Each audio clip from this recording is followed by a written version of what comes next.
Olá a todos vocês que estão nos acompanhando. Esse é o terceiro episódio do podcast Direito Médico e Saúde. Sejam todos muito bem-vindos. Hoje nós vamos conversar com o Dr. Guilherme Paludo. O Dr. Guilherme é advogado, contador e auditor independente.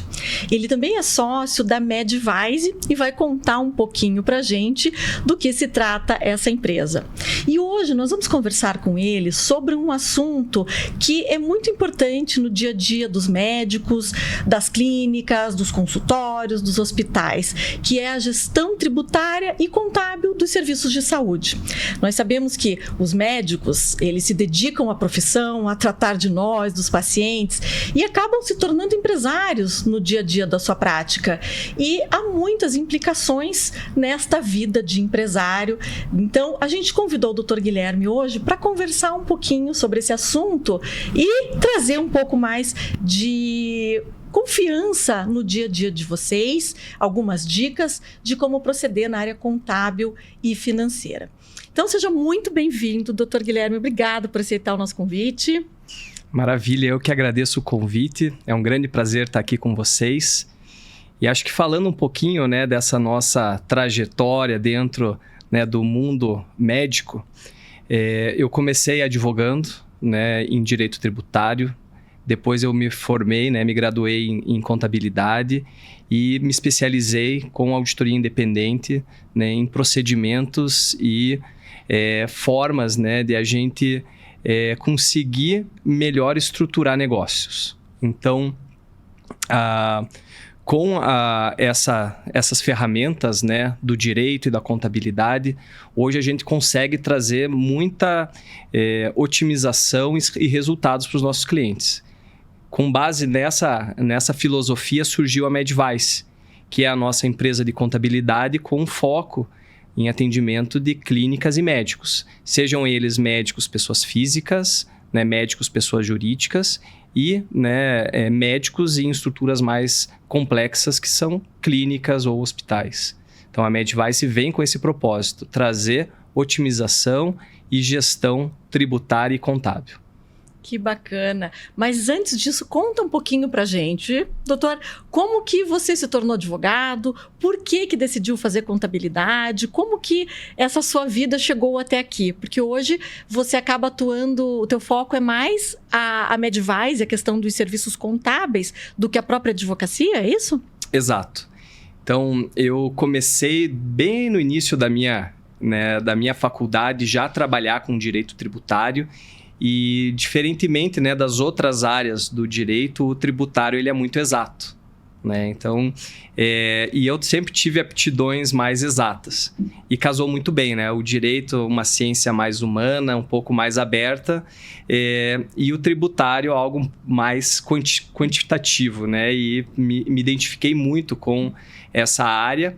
E a consequência foi a contabilidade, Hoje eu entendo que um bom tributarista ele tem que conhecer de contabilidade para ele poder aplicar com plenitude, os conhecimentos tributários.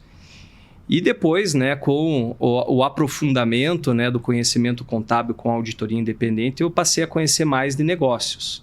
Então, hoje, a minha atuação preponderante é com gestão de negócios. Eu atuo com gestão de operações, gestão de negócios e estruturação de empresas. E eu tenho como pilar central a contabilidade, que me traz as informações do dia a dia da empresa, que me permite estruturar esses negócios com maior efetividade. Só que o braço tributário hoje é o maior, é o mais relevante para as empresas. Se a gente for pensar numa carga tributária de cerca de 30%, não existe nenhuma outra custo ou nenhuma outra rotina dentro da empresa que tenha mais impacto do que o tributário. Então, ter uma gestão tributária é fundamental para ter uma empresa saudável. E a contabilidade permite a gente controlar muito bem essa tributação. Joia. Guilherme, e a gente está falando aqui para os nossos amigos médicos, e eles podem questionar, mas por que eu preciso de um tributarista se eu tenho meu contador e até hoje funcionou, Por que tributário para mim pode ser uma coisa que uma grande empresa precise, às vezes eu sou só um médico que tem um consultório, tem uma secretária, ou somos um grupo de médicos, cada um com a sua PJ, mas no mesmo ambiente, ou eu tenho uma clínica que está crescendo, mas o meu contador dá conta. Por que a análise tributária pontual e o planejamento é tão importante na área médica? Quais são as peculiaridades ali que a gente pode analisar hoje e principalmente a longo prazo que podem impactar e melhorar a saúde financeira dos profissionais de saúde? Perfeito. A nossa tributação, ela é uma das mais complexas do mundo. E não é à toa, nós temos diversos possíveis regimes. Né? Para os médicos não é diferente. Nós temos o simples em diferentes anexos, o lucro presumido. O regime uniprofissional, né, com o ISS fixo, o ISS com base variável e a tributação na pessoa física. E a contribuição previdenciária na pessoa física, o imposto de renda na pessoa física. Então, se nós não tomarmos um cuidado especial com a forma de estruturação do nosso negócio, nós podemos estar incorrendo numa carga tributária mais elevada. Então, um regime que funciona para uma estrutura pessoal ou empresária pode não funcionar para outra. Por isso que é importante analisar as características de cada operação. Então, por que é importante consultar um tributarista? Para que ele possa avaliar a sua operação e identificar qual que é a melhor carga. Né?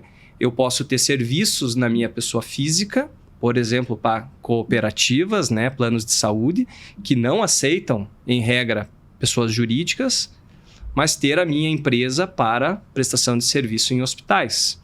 E eu tenho que tomar cuidado. Se na minha pessoa jurídica eu vou distribuir para o Labore, que vai ser remuneração da pessoa física, que vai somar com a remuneração que eu já recebo, né, na minha pessoa física do plano de saúde, e isso pode trazer uma onerosidade maior.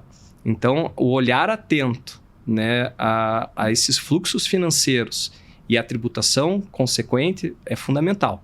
Recomendo, sim, sempre analisar e não, né, apenas de tempos em tempos, mas anualmente a simulação é fundamental porque no início do ano nós fazemos a opção para o regime que vai ser válido para o ano todo. Então, ali em meados de novembro, sabendo o que aconteceu no ano anterior e projetando o ano seguinte, é importante fazer uma simulação para saber qual é o regime que vai ser adotado. Olha, eu gostei, isso eu não sabia. Exatamente. E qualquer profissional liberal tem que... Anualmente, a gente tem que rever, porque a gente, né? Digo a gente dentro da nossa casa. Fez aquela estrutura, começamos, está tudo indo bem e ótimo. A gente não pensa, opa, crescemos, que nós temos várias fontes de renda, isso tudo pode impactar. A gente podia aqui delimitar alguns cenários, né? Criar alguns personagens e alguns cenários da nossa prática de escritório e da tua também, Guilherme, para a gente exemplificar para as pessoas que estão nos assistindo e deixar isso um pouco mais palatável, né? Na vida real. O médico que se formou, e agora? Me formei agora. Eu preciso abrir uma PJ, eu não preciso. Vamos pensar algumas dinâmicas aqui? O que você acha, Mel? Como a gente colocou, o médico não tem a formação administrativa quando sai da faculdade. Então, eventualmente ele vai trabalhar para alguma instituição e vai abrir o seu consultório, ou às vezes ele vai trabalhar dentro de uma clínica também, onde ele pode ter a sua PJ, ou ele vai receber de alguma maneira dessa clínica, mas ele vai abrir o seu consultório. Então, vamos pensar assim, ele vai abrir o consultório. E a gente sabe que é uma série de requisitos na área de saúde. Então, ele precisa ter um alvará, ele precisa ter uma licença sanitária, se ele tiver uma pessoa jurídica, precisa inscrever essa pessoa jurídica no Conselho Regional de Medicina, precisa indicá-lo como diretor técnico médico responsável. Se for um médico que vai fazer procedimentos, a licença sanitária vai ser mais específica, então existe uma diferenciação. Ele só vai fazer consulta, ele vai fazer algum procedimento invasivo. Qual licença sanitária que eu preciso ter para não ter problemas na vigilância sanitária? Mas, além disso, ele pode começar a trabalhar só na sua pessoa física, emitindo recibo para os pacientes. Essa carga tributária está ok para ele iniciar? Ou já de início seria interessante ele já ter uma pessoa jurídica? Isso pode ser uma MEI? Conta para gente um pouquinho, porque realmente sai da faculdade muitas vezes, e é uma questão do profissional liberal, não só do médico, mas do próprio advogado, enfim. Então, quais são essas orientações para aquele médico que está saindo da faculdade e vai abrir o seu consultório? Perfeito. Eu acho que são duas questões importantes para a gente avaliar, né? É justamente o momento em que esse médico se encontra e qual é a complexidade da operação dele. Tem casos em que nós recomendamos a manutenção das operações na pessoa física, porque por vezes nós temos também despesas elevadas que podem ser abatidas do rendimento, o que faz uma redução da base de cálculo, né? Mas essa não é a regra do médico. O médico costuma ter pouco custo de operação, ou seja, uma margem elevada. E então a tributação na pessoa jurídica passa a ser mais vantajosa. Então, uma referência, né? A partir de R$10.000 de rendimento líquido, a pessoa jurídica passa a ser vantajosa, R$10.000 por mês. Uhum. Então, colocando numa pessoa física, R$10.000, a tributação está em torno de 10% a 12%. Né? Na pessoa jurídica, os R$10.000 teriam uma tributação de 11,33% no lucro presumido. Então, você vê que ela é muito semelhante. Mas eu já vou para 15 mil, para 20 mil, a gente já vê que a progressividade da pessoa física nos leva a 25%, enquanto na pessoa jurídica se mantém os 11,33%. Então, essa é uma boa referência. R$11.000 líquido, R$10.000 líquido, né? Para manter-se na pessoa física. E depois a gente começa a fazer uma migração, um estudo, né? Para a constituição da pessoa jurídica, qual que vai ser qual é o melhor modelo, né? De empresa. Uniprofissional, né? Para conseguir um ISS fixo ou não. Vamos para um simples, né? O simples com... né, funcionários. Explica pra gente, Guilherme, as diferenças, né? O simples, o uniprofissional, até você comentou com a gente aqui nos bastidores, a gente fez uma pergunta do MEI. Uhum. Pode MEI, não pode? Excelente. O MEI ele é vedado para médicos, né? Na verdade, para atividades intelectuais em geral. Então, advogados, médicos, arquitetos, engenheiros, eles não podem ser MEI. Por outro lado, essas mesmas profissões podem estar no ISS fixo. O ISS fixo significa que você vai pagar um valor fixo por ano, por profissional, né? Se você tem 10 médicos, vai pagar 10 vezes o valor fixo, algo em torno de R$1.000 por ano. Diferente de pagar o ISS variável, que é a alíquota vezes o valor do faturamento. Hoje em Curitiba, 5%. Né? Cidades do interior costumam ter alíquotas menores, mas pode colocar como 5% porque é uma atividade que ela é muito visada para que pague, né, um ISS mais elevado. Então, eu tenho um médico ou 2 médicos ou 10 médicos. Vamos pegar exemplo de 10 médicos na sociedade uniprofissional. Então, nós pagaremos por ano R$10.000 de ISS. Então, pensando numa alíquota de 5%, nós teríamos que ter um faturamento do quê? De R$200.000. Né? Para 10 médicos, R$200.000 por ano é um faturamento assim, fácil de ser atingido. Né? Então, o ISS fixo é muito vantajoso. Mas para que esse serviço se enquadre nos requisitos do ISS fixo, há alguns critérios, né, Guilherme? Então, tem que ser meramente a prestação do serviço médico, a realização de consultas. Se eu tiver uma clínica um pouco maior, que tenha maquinário, que realize algum procedimento, até, às vezes, pequenos procedimentos em hospital dia, aí eu já fujo desse enquadramento. Eu vou trazer um conceito um pouquinho mais técnico e depois eu explico ele. O ISS fixo é um benefício fiscal e o benefício fiscal ele é sempre restritivo. Legal. Então, a tendência, né, qual que é a consequência disso? É que você limite o máximo possível a utilização do ISS fixo. Então, quando surge qualquer situação que fuja das características de uma prestação de serviço intelectual, você está sujeito a um desenquadramento. Então, essa é uma figura muito importante.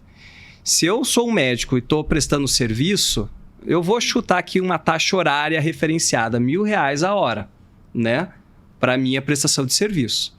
Mas eu já agrego um maquinário, eu já agrego infraestrutura. E, de repente, para aquela prestação de serviço, eu estou cobrando 20 mil a hora. Né? Então, você percebe que eu deixo de estar operando só com a minha atividade intelectual e eu estou desenvolvendo uma atividade mercantil. Eu trouxe um exemplo extremo, mas para ilustrar bem como a gente pode cair numa situação de desenquadramento. Mas daí nós temos outras possibilidades de trabalhar, né, outros benefícios. Se eu saio do ISS fixo, então já que eu estou trazendo uma estrutura mercantil, ou, né, até mais próxima aí da figura de um hospital, então eu vou pegar um lucro presumido com, né, uma presunção de lucratividade de atividade análoga de hospital, que inclusive é um tema bastante polêmico, né? Minha clínica pode ser enquadrada como hospital para fins tributários ou não, né? Então, eu abro mão do meu ISS fixo, mas eu busco daí esse enquadramento, porque eu faço procedimentos, eu tenho maquinário, eu tenho infraestrutura, eu tenho custos, né, que vão justificar a minha prestação de serviço. Isso acontece nas clínicas de cirurgia plástica. Então, existem algumas clínicas que lá são realizadas as consultas e no mesmo espaço também existe um centro cirúrgico onde são realizadas as cirurgias e até aposentos, né? O paciente pode pernoitar ou não. E aí é normal, né, esse espaço ter 2 CNPJs, 2 pessoas jurídicas, uma pessoa jurídica meramente para a prestação dos serviços puramente profissionais, as consultas médicas para receber os honorários, e uma outra pessoa jurídica para o faturamento desses serviços hospitalares, dessa estrutura. Isso é lícito? Isso acontece? É normal? É benéfico? Isso acontece, ele é mais benéfico, não se operava dessa forma. Agora, operar não no sentido de operar, mas não se trabalhava dessa forma porque ainda existia muita insegurança sobre qual o tratamento tributário a ser dado, mas depois que o STF pacificou a matéria, começaram-se a fazer essa separação. Aquilo que é atividade intelectual pura, né, com uma empresa, né, com uma PJ e normalmente uma sociedade simples, né, sociedade civil, e aí eu não estou dizendo o regime de tributação simples, mas uma modalidade societária simples, e uma outra empresa limitada, sociedade empresária, para a prestação do serviço com procedimentos, com maquinário, né, com as cirurgias, que essa daí vai ter um tratamento mais beneficiado, né, porque subentende-se que no intelectual você está utilizando a sua força de trabalho, seu intelecto, sem, né, custos relacionados, tua margem de lucro é maior.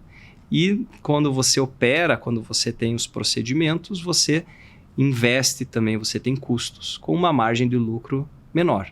Né? Por isso nós temos essa possibilidade de distinção e trazer essas duas estruturas é algo muito lícito, né? E muito recomendável como uma otimização e um planejamento.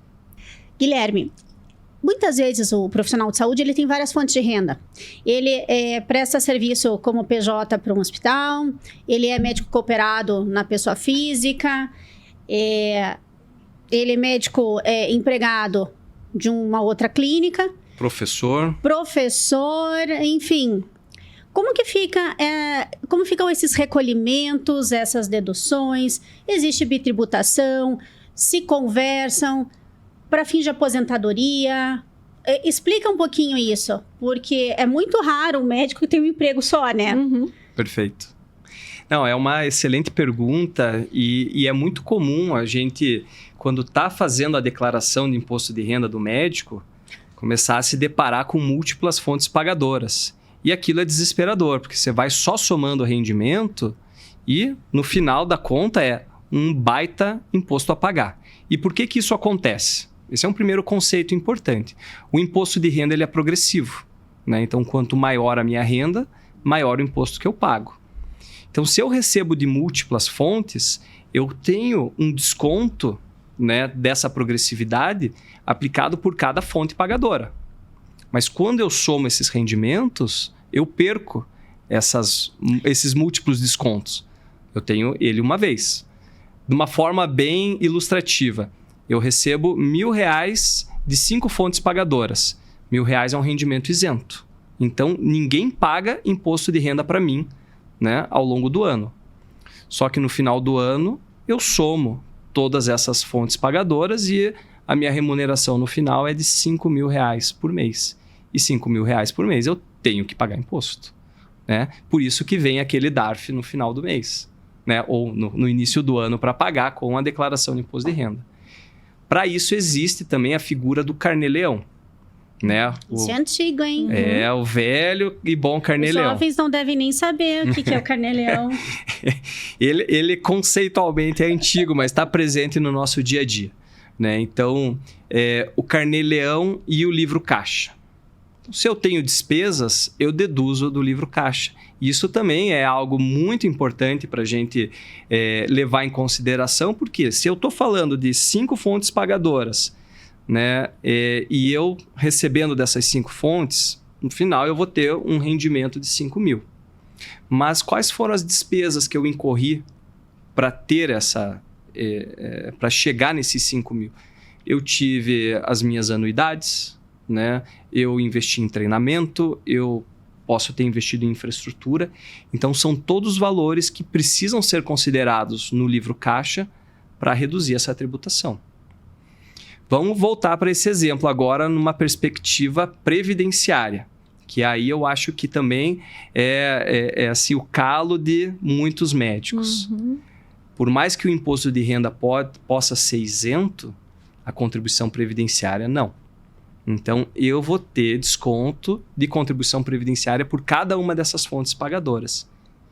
E, por vezes, eu atinjo o teto da Previdência em 1, 2, 3 fontes dessas, né? Mas eu recolho, se eu não informo para a minha fonte pagadora que eu já estou no teto da Previdência, ele vai descontar, o outro vai descontar e o outro vai descontar. E, no final das contas, eu paguei 3 vezes o teto e lá na frente, quando eu for me aposentar, eu só tenho um teto. Não vai fazer diferença não faz nenhuma, diferença. Exatamente. Então, eu sequer deveria ter recolhido. Então, o estudo ele é importante para a gente voltar para os últimos 5 anos e poder recuperar esses valores e, para frente, comunicar as outras fontes pagadoras. Eu elejo uma, vai ser lá na universidade que eu vou ter o desconto da Previdência. Essa dica é excelente, hein? Sim. É não deixar dinheiro parado, é não pagar mal. Quem paga mal, paga 2 vezes. Exatamente. Ou 3. Nesse exemplo, 3, né? Então, eu gostei dessa tua dica de analise, reveja os seus contratos, porque no âmbito tributário você tem direito de requerer o que foi pago indevidamente no limite de 5 anos. Então, essa é uma dica bem legal. E eu tenho certeza que muita gente que está vendo a gente faz isso. faz plantão aqui, faz plantão ali, atua aqui e nem vê. Isso Só que eu pega ia- o líquido. Isso que eu ia te perguntar, Guilherme, é muito comum você ver, quando você vai fazer assessoria, fazer o planejamento tributário, enfim, dos profissionais de saúde, você vê isso acontecer? É muito comum. É muito comum? É muito comum, Veja só. né? É dinheiro perdido que fica, né? É Olha dinheiro só. perdido e muito dinheiro perdido. Seja na apuração do imposto de renda, quando você soma essas múltiplas fontes, né? Porque a surpresa vem só no final do ano, né? E não é nem no final do ano, é em março do ano seguinte. E quando você pensa, bom, já estou em março, do ano seguinte eu resolvo o problema. E aí volta para a correria do dia a dia, já virou o ano e você não resolve. Então, por isso que a gente fala em planejamento. Você tem que se planejar, tem que fazer bem a sua gestão. E a contabilidade está aqui para isso, né? Porque com a contabilidade a gente tem as informações do dia a dia. E a gente consegue agregar esse valor de trazer uma economia tributária, trazer uma perspectiva de estruturação patrimonial para o futuro. Agora, acho que a gente pode falar com o Guilherme Contador, né? Pois é, acho interessantíssimo falar com o Guilherme Contador e falar também do planejamento patrimonial, Perfeito. que é algo que realmente tem preocupado muito os médicos. Você veja, inclusive, a gente tem essa questão do médico hoje ser muito processado também. E muitas vezes é interessante ele fazer algum tipo de planejamento patrimonial. A gente tem visto isso acontecer muito, né? E às vezes colocar esses bens numa pessoa jurídica para fins de até recolher menos imposto. Então, fala pra gente um pouquinho como é que funciona isso, Guilherme. Legal. Vamos começar então falando um pouco dessa estruturação, né, patrimonial. Quando a gente tem a nossa empresa e a gente dá uma característica dela de sociedade uniprofissional, como nós comentamos, ela é uma sociedade simples. Então, o médico responde pessoalmente pelo seu trabalho, mas a sociedade responde pelas consequências cíveis, né? Então, se eu tenho uma indenização, vai recair sobre a sociedade, né? E como ela não tem uma figura de responsabilidade limitada, isso é um grande risco. Então, vamos pensar numa sociedade uniprofissional de dezenas, às vezes até centenas de médicos prestando serviço para um hospital. A gente sabe que isso é muito comum. O médico simplesmente entra lá e recebe depois o dividendo, né, no final do mês. Ele não sabe quem são os sócios dele, não sabe quem faz a contabilidade, né? Se acontece algum problema nessa empresa, né, de responsabilidade, pode recair sobre todos eles. Então, nesse contexto, a gente já tem uma preocupação muito grande. Perigoso. Algo que é um pouco mitigado quando nós temos uma empresa de responsabilidade limitada, né? Ela já traz maiores dificuldades para a responsabilização dos sócios. Você veja, isso é uma coisa que muitos não pensam no dia a dia diferente, porque é normal a pessoa abrir uma sociedade simples hoje. A gente vê muito isso, né? Principalmente profissionais autônomos, uma sociedade simples, mas há uma diferença muito significativa na questão da responsabilidade. Exato. Né? A limitada é limitada, acho que você até podia explicar um pouquinho. O que é uma limitada? A limitada, ela é a responsabilidade justamente limitada dos sócios, e isso não acontece numa sociedade simples. É isso, né? Exatamente. É uma análise a curto prazo, que à primeira vista é interessante. Vamos abrir uma simples alíquota assim, ótimo. Você não pode só pensar aqui. Você tem que pensar a longo prazo, daqui 5 anos. E quando a gente fala em responsabilidade civil, que seria o dever de indenizar por algum ato, isso é perda de patrimônio, né? E até você conseguir separar de quem é culpa, o patrimônio já foi. Então, é isso. Por isso que um profissional precisa orientar. Muitas vezes o contador é ótimo, mas se ele não atua nessa área com frequência, não vai ter esse olhar mais amplo, né? Só vê a foto, não vê o filme. Então, essa análise especializada é essencial. Sem dúvida. E quando a gente pensa também nessa gestão patrimonial, né, a ideia é criar 2 entidades. Uma para sua operação, que ela está sujeita a riscos, né? Outra para sua gestão patrimonial, né? A famosa holding patrimonial. E lá colocar seus bens. Porque se existir algum problema na empresa e o processo avançar a ponto de responsabilizar o sócio, ao invés de ir para o patrimônio do sócio, existe uma nova busca, né, para que vá-se atrás da sua holding. E aí é um processo também mais complexo, um processo mais longo e, né, permite uma proteção maior. Então, o juízo normalmente tem uma certa voracidade, né, para ir buscar bens, para fazer garantias. Então, se tudo está na pessoa física do sócio, né, há bloqueio de contas, há bloqueio de bens, e é algo automático.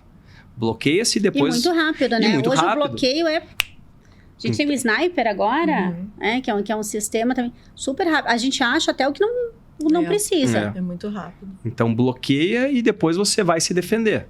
Agora, se você já tem essa preparação, bloqueio não acontece de uma forma tão rápida, aquele patrimônio ele está protegido, né? Você vai se defender sem necessariamente estar né, com essa pressão de estar com o teu patrimônio Não, bloqueado. de não estar vulnerável, né? É o patrimônio de uma vida. Exato. Né? O médico, quando ele é processado, ele tem duas coisas muito relevantes em jogo.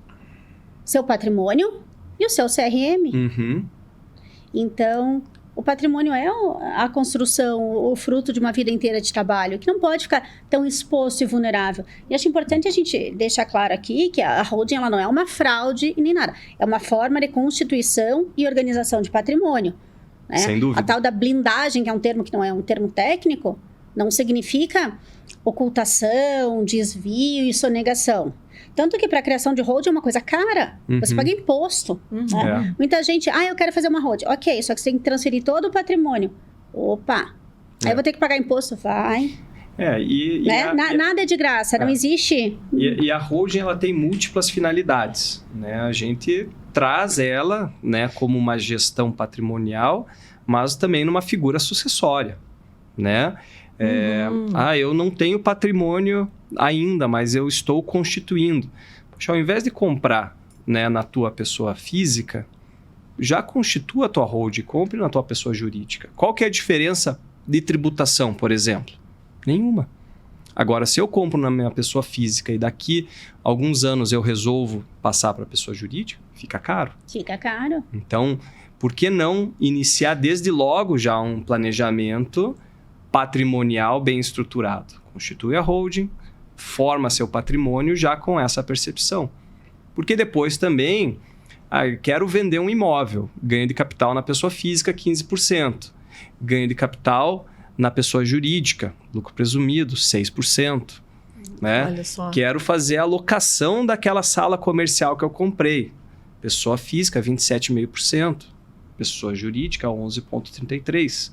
Então, nós temos vantagens, não só para a figura dessa possível blindagem, mas para uma gestão tributária otimizada, para um planejamento sucessório. Então, a holding tem múltiplas vantagens, né? Não, é muito... Por isso que esse planejamento, e você falou, vou levar para sempre na vida, é anual. Essa visita ao teu tributarista, ela tem que ser anual, porque quanta coisa acontece em um ano, né?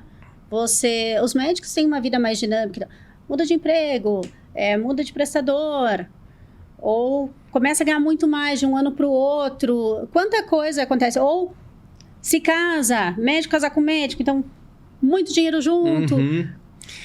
E a visita anual não é lá em março no imposto de renda da pessoa física. É antes de virar o ano, porque se virou o ano... É novembro. Consulte seu tributarista. Não é 10 dias antes do prazo final para a entrega do imposto de renda, como os brasileiros. Mas porque a visita anual acontece, só que no último minuto do imposto de renda da pessoa física já virado o ano. Inclusive, né, se a gente está pensando em documentação, em estruturação, até mesmo de um livro caixa, tem que ser feito com antecedência. Não adianta depois a gente ficar catando informação e nota fiscal para tentar fazer abatimento, né? Porque é uma obrigação mensal, né? O livro caixa está relacionado ao carnê-leão e o carnê-leão tem que ser feito mensalmente. Legal. Mas olha, acho que aqui a gente já tem uma primeira conclusão. O médico que está se formando vai comprar sua sala comercial para instalar seu consultório, vai comprar um equipamento, então faça-o na sua pessoa jurídica já. Né? É uma boa orientação. Pois é um bom início, então. Né? Acho que a gente já pode tirar uma lição daqui, né, Guilherme? E o Guilherme contador. Guilherme, 3 dicas essenciais que um contador, com a tua experiência e com o teu conhecimento no âmbito tributário, pode dar para os profissionais de saúde. 3 aquelas dicas, imperdíveis. As imperdíveis. Prestem atenção. Dica 1. A dica 1, eu trabalharia, então, a figura do balancete, né? O balancete significa você estar com as tuas contas, né, bem segregadas entre despesas pessoais e despesas do negócio. Então, você vai ter o teu extrato bancário representado na tua contabilidade. Isso é segurança patrimonial, né? Isso é transparência, isso é perpetuidade, né? Você vai estar com a tua vida bastante otimizada, porque essas informações permitem um planejamento adequado. Segunda dica fundamental é a tributação. Você tem que fazer a tua análise. Se esse ano eu vou estar no Simples, se esse ano eu vou estar no lucro presumido, se eu vou manter operações na pessoa física, né? A visita, né, a tua simulação, eu recomendo em bases anuais, né? Exceto, né, se você já fez esse estudo e tem uma manutenção, né, das tuas atividades sem grandes alterações. Mas você pode não alterar a tua atividade, mas o judiciário tem alterado os entendimentos. A reforma tributária está aí para alterar também a tributação. E aqui, fazendo um parênteses, a tendência é que a gente mude de uma carga tributária de 11% para 27%. Então, essa reforma para o prestador de serviço é terrível, né? Desonera-se a indústria e se compensa com o prestador de serviço. Não fala isso. Pois é. Não fala isso. Então, é uma notícia péssima para nós, prestadores de serviço, porque a gente vai pagar essa conta. Até desanimei aqui. Também. Então, até fiquei sem... Nossa, fiquei sem palavras. Então não, Guilherme, não. Fiquei sem palavras agora, Guilherme. Sério? Olha. Então, vamos fechar esse parênteses e falar da terceira dica. Terceira dica. Falei uma coisa boa. Que é a gestão patrimonial financeira, né? A partir do momento em que você tem tudo muito bem documentado, você consegue se planejar, né? A formalização do teu negócio, ele te permite não só essa otimização, mas ele vai te trazer renda, ele vai te trazer patrimônio, vai te permitir um bom relacionamento com o banco, vai te permitir um financiamento, caso você queira investir no imóvel. Então, o planejamento financeiro, né, decorrente de uma contabilidade bem feita, ela te, né, permite uma evolução, né, patrimonial, uma evolução financeira. Então, acho que conseguindo trazer, né, a estar 100% formal, né, e declarado com a otimização tributária, que permite justamente essa formalização, vai te trazer a consequência de uma evolução patrimonial, né, para a perpetuidade. Então, recomendo né, adotar essas 3 dicas aí para que você consiga se planejar e progredir. Né? Mel, coisas que não são adequadas, mas acontecem na prática. Alguma vez você já foi em algum serviço de profissional de saúde, médico, dentista, psicólogo, fisioterapeuta, e te ofereceram um valor com nota e sem nota? Já aconteceu. E o pior, que já vimos acontecer também, o paciente fala sem nota, mas ele registra que ele gastou lá R$300 na consulta. Declara. E depois ele vai declarar no imposto de renda. Porque, na verdade, eu declaro imposto de renda hoje ali na internet, não preciso escanear, não preciso enviar aquele recibo. Como eu sei que eu gastei, eu declarei. E aí, como fica essa situação? Pois é. A informalidade é um grande problema, né? Essa facilidade de você receber sem emitir uma nota, às vezes até por ausência, né, de uma estrutura um pouquinho melhor, que vai ter a possibilidade de emitir a nota fiscal na hora, ou não vai ter uma secretária que vai te ajudar com isso, acaba trazendo essa informalidade. O dinheiro, a gente sabe que ele não é mais o principal instrumento de pagamento. Então, vamos fazer só a utilização, por exemplo, do Pix ou do cartão, né? Fui na consulta, paguei via Pix. Pix cai direto no sistema do Banco Central, que vai reportar para a Receita Federal que eu recebi aqueles valores. E, de repente, a Receita sabe que entrou na minha conta aqueles R$300, só que eu não declarei. E talvez R$300 não chame a atenção, mas eu tenho 300 daqui, 500 dali, 1.000 dali. Quando a gente acaba vendo, né, uma notificação, e isso acontece, a notificação da Receita perguntando: e aí, né? Você declarou 10 mil, mas entrou na tua conta 50. E você comprou um carro de 200. Como justificar, né, essa variação patrimonial? Então, acontece bastante, mas aquilo que era uma prática e, de certa forma, tranquila 10, 15 anos atrás, não é mais. E muitas vezes eu acho que os próprios pacientes, era algo rotineiro. O paciente fala, sem nota tem desconto? Verdade. E qual que é a tua dica? Se o paciente fala assim, doutor, não quero nota, não precisa. Você pode emitir a nota sem direcionar para qual CPF você está emitindo. Você pode emitir a nota para o teu próprio CNPJ. E você registra a entrada daqueles valores. Tá. O teu contador vai te amar para a vida toda. Né? Porque vai dar o lastro, vai dar a origem para aquela entrada. Né? E a gente vai conseguir contabilizar. Lógico, cada emissão de nota tem a sua tributação. Né? Às vezes a gente pensa, pô, mas e se eu não colocar aqui, eu vou economizar aqui 12%, 13%. E é caro 12%, 13%. Mas você depois pensar que isso pode voltar num auto de infração com multa de 75%, questionando não só essa nota, mas toda uma outra, né, um volume maior de outros questionamentos e, às vezes, até lançamentos corretos passam a ser depois duvidosos em função desse contexto, a gente não recomenda de forma alguma. Né? Porque eu acho que uma vez que a Receita Federal identificou alguma coisa, ela vai abrir a caixa de Pandora e ela vai fazer uma análise, acho que de toda a vida financeira e de todas as transações. Sem dúvida.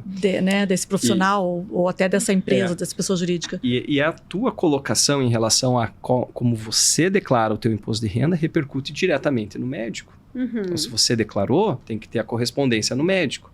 E aí é um cruzamento direto, não é um cruzamento indireto que vai para o Pix, que depois identifica a movimentação na conta e quer saber a origem. Aqui você declarou o meu CPF, eu tenho que declarar o teu CPF.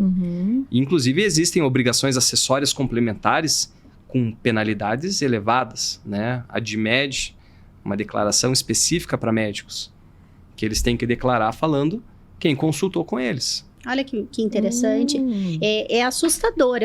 Eu faço meu imposto de renda sozinha porque eu não sou muito organizada na parte de documento. Eu tenho vergonha de pedir para o contador vai me pedir coisa que eu não sei onde está. Então, eu declaro tudo, super bonitinho, mas eu faço meu imposto de renda há muitos anos. E é assustador aquela declaração pré-preenchida. Sim. Coisas que eu não sabia que eu tinha recibo. Vou dar um exemplo bom. O lugar que eu faço fisioterapia. Nunca pedi nota. Paguei lá. Veio automático. Falei, quem é essa pessoa? Fui ver. Fisioterapeuta que eu paguei há 6 meses. Então, primeiro que ela já ganhou 1000 pontos comigo, assim, super honesta. Mas é automático. Se você quer esconder alguma coisa, se andou comprando coisas, não quer que o cônjuge veja, vai aparecer ali. Você nem precisa guardar a nota mais, porque, não tinha... vamos guardar 5 anos. Gente, a nota fiscal não precisa, tá automaticamente. Não é à toa que perguntam para você quando você faz uma compra, CPF na nota? Sim, pronto, já sabe qual é, no mínimo, a tua renda, né? Pelo volume que você gasta. Exato. Então, CPF na nota é mais um instrumento de fiscalização. A declaração pré-preenchida hoje, para nós, contadores, é uma revolução. Hoje eu não faço mais declaração de imposto de renda sem pedir o CPF do cliente. Porque eu vou baixar a declaração pré-preenchida. Porque se está lá, é o que existe. Se não está lá, é sensacional, eu não vou incluir. Faz tudo certinho, né?